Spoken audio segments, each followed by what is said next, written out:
Hi guys, Brian here with Cosmic Secrecy, here with the second episode of The Real Men in Black, and today we're going to be looking at a couple of pieces of footage from one witness or victim and a couple of photos captured of the claimed Men in Black. My first video for you guys today is of a famous case surrounded by a lot of controversy from Stan Romanek. Now, Stan has carried out seminars where he has discussed his evidence and experiences.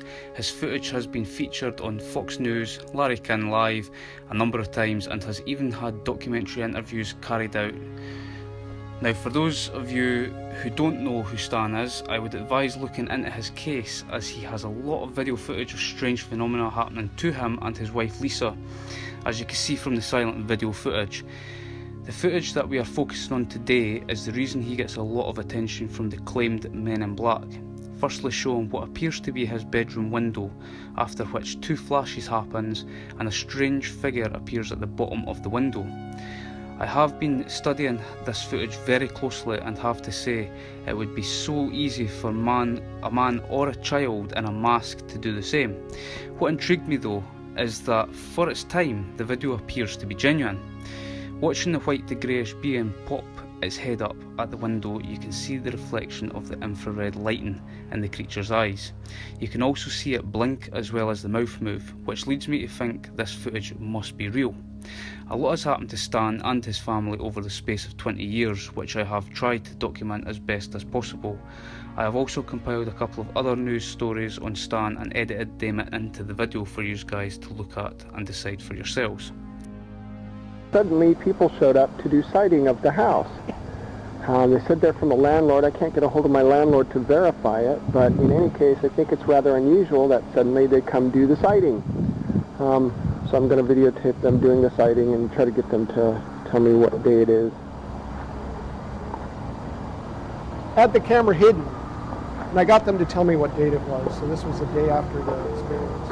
And right in between those windows, you see him right where he is, right above him is where the camera was.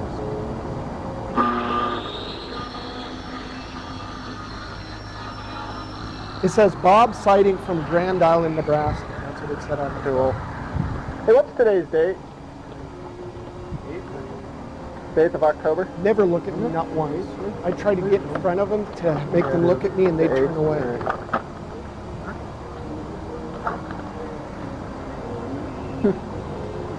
Kept his head down.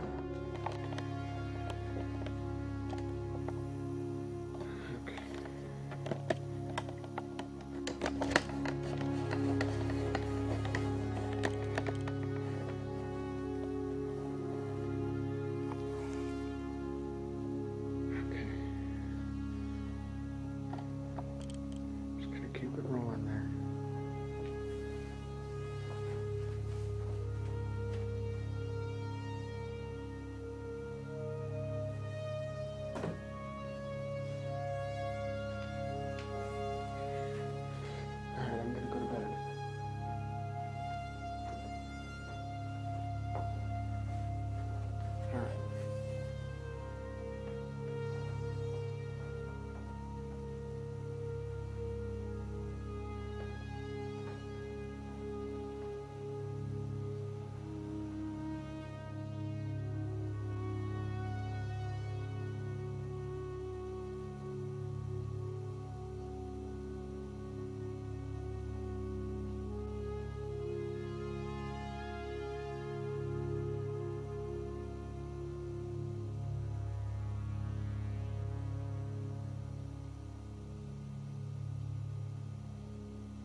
kind of all pastor.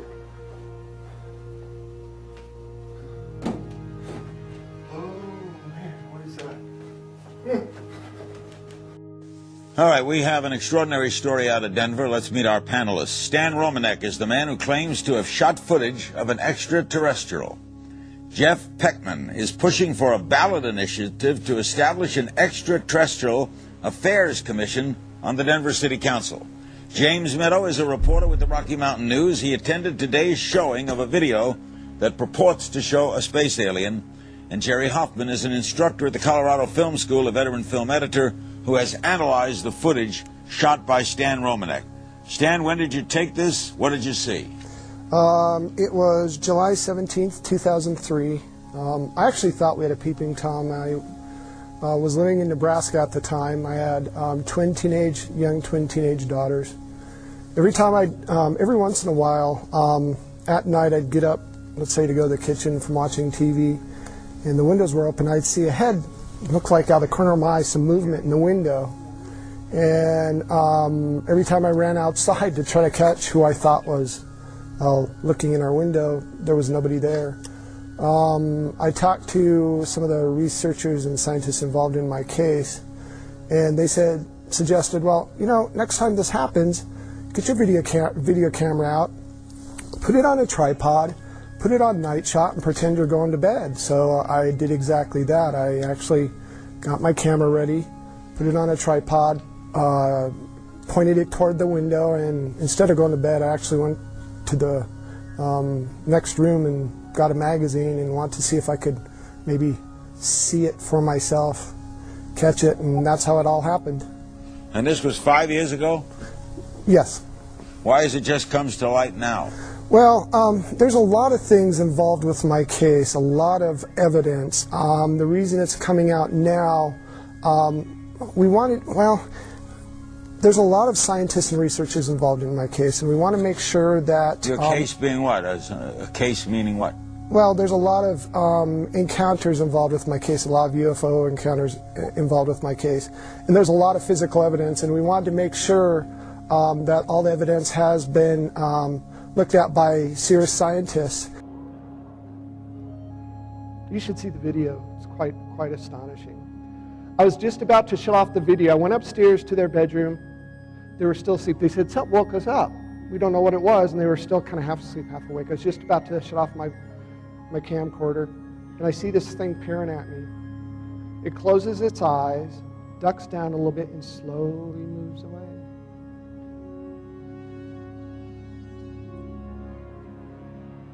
Here, I'll do it again so you can see it. Closes its eyes, ducks down, and slowly moves away. I went from the kitchen to the dining room, back to the kitchen, back to the dining room. When I go to the kitchen the last time, there are 5 flashes of lights on the windowsill. I woke up on the ground 45 minutes later, the same time my camera started up by itself. Only remember seeing flashes of lights. I had no idea that I just had an experience with a little guy. I had to look on the videotape to remember what happened, and I still kind of don't remember. My surveillance cameras didn't work. Couldn't figure out why. It's like, yes, we got one of them on camera. Well, I went to go check out these $500 a piece VCRs that were installed, and there was a burn mark in the top of the first one, in the bottom, into the next one, through the cupboard, out the side. We don't know how they did it, but we opened the VCR, and see that top left one? There's a little kind of blob. That's a ceramic diode. Ceramics usually blow up at about 1,000 degrees, something like that. This is melted. How in the world do they do that? Stan claims that he was stopped by the men in black while cycling to work one day and told to stop discussing what he knows with anyone. Him and his family's safety was threatened, and it quickly escalated, where Stan was then tasered, beat up on the sidewalk and left. The second case is a picture of a man standing in a doorway dressed in black, taken by James W. Moses in 1966. It is claimed by Moses that these men parked down the street in a black car and were following him while he was reporting on a UFO sighting. Now, it could just be a coincidence that this man happened to be standing there at the exact same time this photo was taken. There is not much more evidence to go on apart from James Moses' word, and this photograph, of course. I can't really comment much more on this case, as previously stated, there is very little to go on. That concludes episode 2 for today. I hope you guys enjoyed the video, and if you have and would like to see more from me, don't forget to join and like our Facebook group and Twitter pages at Cosmic Secrecy, and also to like and subscribe to our YouTube channel so you don't miss a thing. I'm currently working on episode 3 of 5 and will be uploading it soon, but until then, look after yourselves guys, and thanks for watching.